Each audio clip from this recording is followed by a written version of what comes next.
Hello, my friends. My name is Jenny, and I'm here to share knowledge with you. Over the years, I have read quite a number of books, and these are inspirational books I'm talking about. So, if you know Robin Sharma, John C. Maxwell, Benjamin Carson, Dr. Spencer Johnson, James Allen, and actually several others. And I am convicted to do this because I know that not everybody likes to read the way I do. And yet we could all utilize the insights that are hidden in this literature.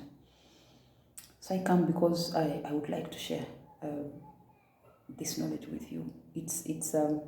I believe that it is knowledge that could release the energy, that could release the man that lies inside of you. These books are books on life, very practical lessons hidden in here. And I found that the common thread for all those books is that there is a man that is hidden inside of us who, if we engage fully, we can work with to make life better for ourselves. So the journey that lies inside of me. Yes? So this is what I have come to share with you. But particularly today, I would like us to talk about a story in a book called Who Moved My Cheese. It's a tiny book that you could read in less than an hour. So it's a story about change, and the book is written by Dr. Spencer Johnson. It is a story that shows how how people differently relate with change, even if some of the characters are actually mice. So this is how it begins. We have two people, Hem and Haw, and two mice, Sniff and Scurry. And these have just been going round and round through a maze. And the maze Dr. Spencer uses to symbolize life with the attendant challenges and hiccups. Now, they have just arrived at a cheese station, see? And the cheese in the story is used to symbolize those good things that we all yearn for in life. Maybe for you it's a dream job, or maybe a dream family, or a beautiful car, or a powerful organization. Whatever it is that is close to your heart, that you desire to achieve. When they arrive at the cheese station, they respond differently to the good news of, oh, finally we found cheese. The people, Hem and Haw, sort of relax, get comfortable. Of course, they're excited, they have found cheese finally.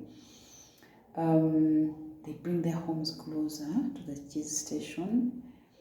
They create their joy and happiness and enjoyment around the cheese station, the recreation centers. And they want it to be comfortable, so that when they wake up every morning, they walk just a few meters and they are at the cheese station, and in the evening they go to the happening places and enjoy, and then from the happening place a few meters to their home. Life is good. Now the mice, interestingly, on the other hand, take a different approach. They know that we have found this cheese, but you never know. Change is a constant thing in life. So maybe we'll need to find another cheese station, for instance. So let us not relax. These jogging shoes that we've been using to run around the maze, let us keep close. So they tie them together and hang them around their necks.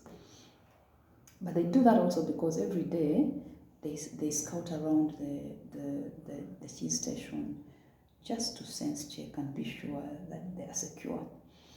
And just so that they're not taken unawares when the change eventually happens. And indeed, it does. Sniff sniffs the change coming, and Scurry jumps into action. So both make a very unbeatable team. They run into the maze and find another cheese station called N. But of course, they go through some trouble before. Naturally, it's a life story. people, Hem and Ho, when they hear, when they discover that, oh, we have run out of cheese, go like, wait a minute, how did this happen? How did this cheese get depleted? No, but we can't go into, a fresh search. We went through so much trouble. No, someone is behind this. Someone is sabotaging. Someone is malicing us. No, Hem, we have to get to the bottom of this. So they sit down to analyze. Maybe they use the SWOT analysis. Maybe I don't know, maybe the Pastel. Or maybe McKinsey's 7S thing. But whatever it is that they used, they settled and started doing their analysis. But the one constant fact is that there is no cheese at the cheese station. That notwithstanding, they wake up every morning and come to the depleted cheese station with the hope that they probably will find new cheese, sort of doing the same thing over and over and expecting that it will give us these magnificent results that you yearn to get. We all know from experience that doesn't happen, that if you want to get something new, you've got to do something that you've not done before. So Scurry and Sniff have gone and they have found a new cheese station. Hem and Ho are still analyzing, but there is no cheese, so they are not feeding. There's no cheese every day. They even make a hole through the wall to see whether someone hid their cheese behind the wall. But no, there's no cheese. No, they are disgruntled and very unhappy. The same way we ask questions, where is the government? Why am I being fired? Why can't they increase my salary? So many whys. It's not usual that we will look at the situation from our side of things. What is our contribution to this situation? So that was the situation of Hem and Ho. Eventually, Ho comes to and goes like, Hem, I think we took the wrong approach. We should have behaved the same way Sniff and Scurry behaved. But Hem challenges him and says, Ho, you are losing your mind. We went through so much pain to find this cheese. This is our cheese station. The cheese that was here is our cheese. Whoever is playing games with us would see us. They will have to bring back our cheese. I am not taking this line down. People have this tendency to take us for granted. We have a right to these things, That is why we even brought our homes closer and created all this happiness around us. And someone is messing with us. Anyway, eventually, Ho leaves also and joins Sniff and Scurry. He goes through his own struggles. And Hem stays here, disgruntled, complaining. There is no cheese. There's no cheese. There's no cheese. There is no cheese. At that job, there is no cheese anymore. But we are there complaining.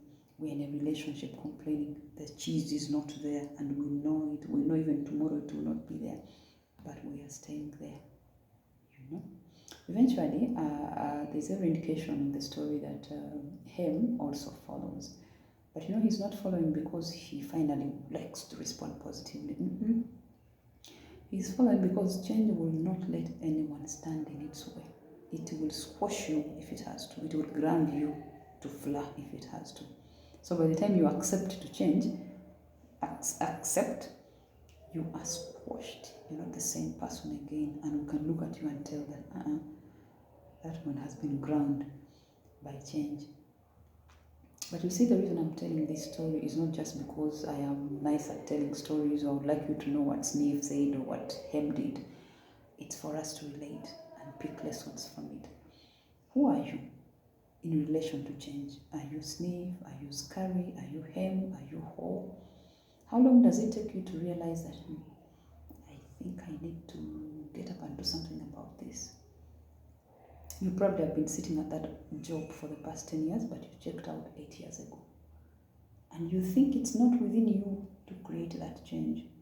Instead, you are wondering why your salary is not getting increased. The relationship that I talked about, you know that person does not respect you and that they will probably never respect you. You know you anything about it. You have great potential and you know it, and you know that a certain organization could use it. You know that if you walk to the CEO of that organization, they will take you in, or maybe they will give you a chance, or maybe they will refer you to someone. Whatever it is that they will do, what they will do is not for you. What you should do is what is for you. You are very afraid, but I challenge you today. Go to that office and knock at it afraid. They will usher you in afraid, and you will speak afraid. But you would know that that little action that you will have done will give you feedback. And you will see how the entire universe orchestrates itself and whatever elements it works with to bring that you deserve because you did that. And from that point on, you will never be the same. You understand? So let us take this time and reflect on the mistakes that we have made, the decisions that we have made that have put us into situations that we do not like and yet are still seated there. Think about them. There is something that you can do. It is there. And you know, it lies within you to do it. If you don't do it, you're going to stay in that situation. And you know, you're going to continue not to like it. And how does the universe respond to that? It will hammer you the more. You understand? You've been thinking of saving, and you know that saving is going to get you out of that hole. But you haven't taken the step. So why don't you go to your bank today and sign that standing order and start saving your 20K, your 10K, your 50K, or if you are able to save even bigger, especially as the salary earners, save bigger. The impact that seemingly small action would have on your life in the long run, you will remember this video.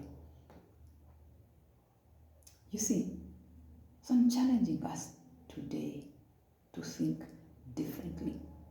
This book, Who Moved My Cheese, is a small book. You could find it in Aristoc. I don't know which other bookstores might have it. You could even read it online. It has a huge message. It has a whole life-changing message if you choose to learn the insights and apply yourself. But you see, if you don't, you will be forever guilty for failing the man in you to manifest. We are waiting. The Bible says the whole universe is waiting for the manifestation of the children of God. How about the potential that God put in you? What are you going to do with it if you don't, embrace life this way? But anyway, that is your book, Who Moved My Cheese. Don't be a ham. Be a sniff, be a scurry. Well, if you really like to analyze and have to analyze, you can be a whore every now and again, depending on how risky the situation is. But by all standards, refuse to stand still. Refuse to stand in the way of change, because eventually it will not let you, it will kill you. So when we meet next, it will be with another book, with no insights into life. We've got to do this. Life must change. Love you.